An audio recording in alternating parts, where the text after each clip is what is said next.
हमसे बहुत सारे सवाल किए जाते हैं कि आप आखिर में ईंट पाथने वाले बच्चों को क्यों शिक्षा देते हैं, क्यों पढ़ाते हैं, उनके मनोबल को आगे बढ़ाने का काम क्यों करते हैं।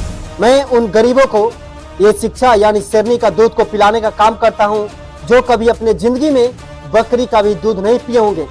जब उनके हाथों में पहली बार स्लेट पेंसिल गई ना तो सोचते थे कि आखिर में इसको करना क्या है, इसको शायद लगता है खेलने वाला कोई चीज है। किसी बीज को किसी मिट्टी से दबाया जाता है तो बीज ऊपर उठने का काम करता है। जब हर एक झोपड़ी से बच्चों को निकाल करके शिक्षा देने का काम करूंगा, शिक्षा के तरफ उनको भेजने का काम करूंगा। जो गरीबी से है उनको गरीबी में शिक्षा देकर गरीबी से निकालने के रास्ते को बताऊंगा। जय हिंद। मैं कौन हूँ? मैं ईंट भट्टे के बच्चों को शिक्षित करने वाला, शिक्षा देने वाला राज कपूर युवा हूँ। हमसे बहुत सारे सवाल किए जाते हैं कि आप आखिर में ईंट पाथने वाले बच्चों को क्यों शिक्षा देते हैं, क्यों पढ़ाते हैं, उनके मनोबल को आगे बढ़ाने का काम क्यों करते हैं। मैं बस एक ही चीज के लिए पढ़ाता हूँ। मैं उन बच्चों से बार बार कहता हूँ कि बच्चों, अगर आप पढ़ लेते हैं तो आपके घर से गरीबी दूर हो जाएगी। लेकिन ये समाज बोलता है कि आप उन बच्चों को पढ़ाते हैं जिन बच्चों को 2 अक्षर का ज्ञान तक नहीं है, उनके माँ बाप पढ़े लिखे नहीं हैं, उनके माँ बाप 2-4 शब्दों के बारे में बोल नहीं सकते हैं, उसको शिक्षा दे रहे हैं। मुझे समाज ने और समाज के साथ साथ शिक्षित लोगों ने मुझ पे दबाव बनाने का प्रयास कर रहे हैं, लेकिन मैं उस दबाव से दबने वाला नहीं हूं।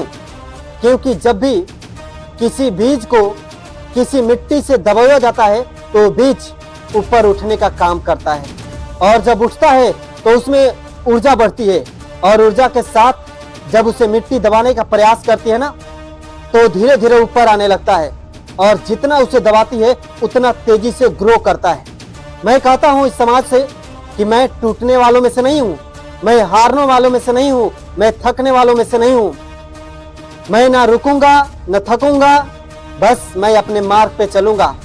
आप मुझे दबाइए और इतना दबाइए कि मैं जब तक ग्रो नहीं करूं, और मेरा ग्रोथ वही है जब हर एक झोपड़ी से बच्चों को निकाल करके शिक्षा देने का काम करूंगा, शिक्षा के तरफ उनको भेजने का काम करूंगा।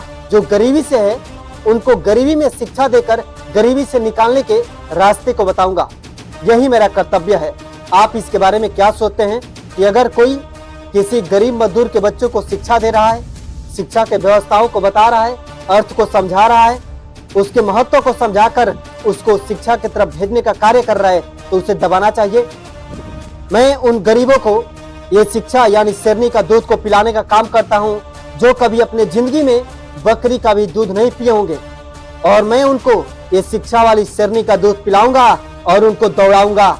जितना समाज को जलना है जलो। मैं ईंट भट्टे को उन बच्चों को पढ़ाऊंगा जो बच्चे आज तक अपने हाथों में कॉपी और पेन नहीं पकड़े।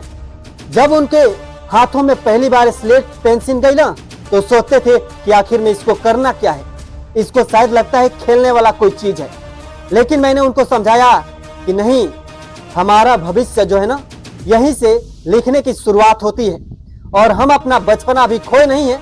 8 से 10 साल की उम्र है, लेकिन इसमें बच्चे जो हैं 4 साल से लेकर के 10-12 साल के हैं, और मुझे थकना नहीं है कि मेरा बचपन वाला उम्र निकल चुका है। नहीं, ये उम्र निकला नहीं है। मैं इस उम्र को संभालने का काम करूंगा और रास्ते बताऊंगा। मैंने बच्चों को तय किया और शिक्षा देना शुरू किया, और बच्चे आज उस ईंट भट्टे के सबसे A1 पढ़ाई करते हैं।